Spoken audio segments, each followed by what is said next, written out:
Hi, this is Saroj, and today I'm going to talk about graphology. Today I will be giving you a short explanation and an introduction on what is graphology. In my coming videos, I will be going more in detail about every aspect of handwriting so that you can get a clear picture, and if you want, you can use that for your own personal purpose. So let's get started and talk about what is first graphology. Well, graphology is about handwriting analysis, and this is not only about handwriting analysis, it is also about analyzing of doodles, writing, painting, and lot more. And it involves the physical, mental, and the emotional state of the writer. It predicts that when a graphologist look at your writing, they will be able to see what is your mental state at that point of time, your emotional state, and your physical state. But yes, in general, they will be able to explain what kind of a person, your personality overall, what is your personality is all about. And just like fingerprints, like graphology is like just like fingerprints, this is graphology is like brain prints. Like what happens, you must be knowing that no fingerprints can match another person. Every individual has its own fingerprints, and there can be no duplicate kind of a thing. Same in graphology. In graphology, what happens, like it's a brain print, so every individual has its own writing. Even if you have written 10 years back and somebody puts that writing in front of you, you will be able to understand your your handwriting. There will be of course changes, from the time. 10 years is a long time, so in the 10 years of gap, what will happen, you have changed a lot, right? In 10 years of a duration, you have changed a lot. Your personality has undergone so many changes. But then your handwriting will also change in 10 years time. But what will happen, what will not change? Your basic writing, your basic handwriting will not change at all, right? So and moreover, you will see that handwriting is, when a graphologist analyze your handwriting, it's an unconscious thing that they will talk about it. They will talk about what is inside your personality. Perhaps there are a lot of times when you're writing, when you're giving a card to your friends or your relatives, what you make it very fancy, and you make it colorful, or maybe whatever you like, whatever your style is. So that is a conscious writing. In that conscious writing, what happens, that you are very aware and you make it this way, that way. So perhaps that writing won't be so much of use for analyzing. But then you're unconscious, when you're not aware that somebody will analyze your handwriting, that is the time when a perfect analysis is done.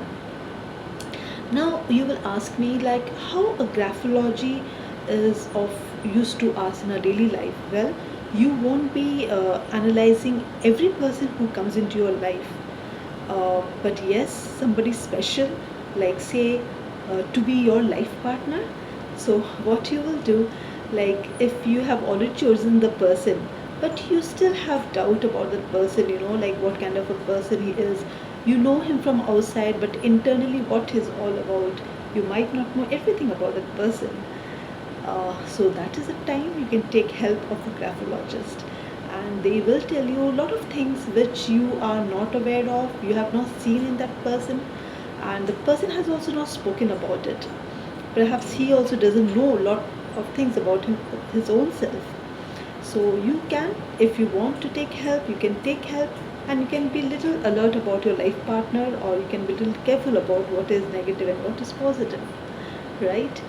Now, if you ask me that in the coming years, what is the significance of this graphology, then yes, it is significant, because a lot of psychological problem and issues are being solved, and it is going to be used in education, it's going to be used in medicine, in business, in your personal use, and crime solving also.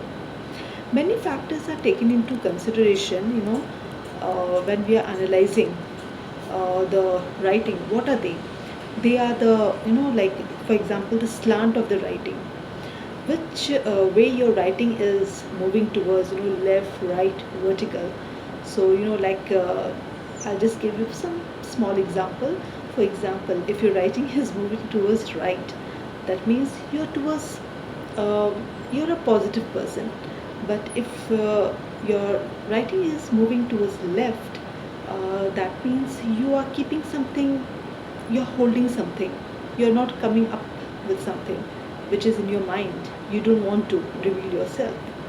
But if it's vertical, that means you are uh, you you have a good control over your emotion, because if you see, while you're writing vertical, it takes a lot of pressure and control over your hand.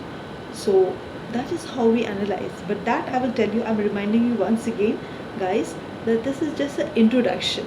I will be going in length actually and much more in detail every handwriting on a whiteboard, so that you are able to see and understand that very correctly. So what are the factors which a graphologist take into consideration while analyzing? That is, the slant, the baseline, the margin, pressure, size, speed, zone. Uh, there are a lot of writing which are almost like printed. It's very difficult, like you just can't understand, like it's written, it looks almost printed. So even that is something like the person, that means not revealing about his real personality. And of course your signature is very important.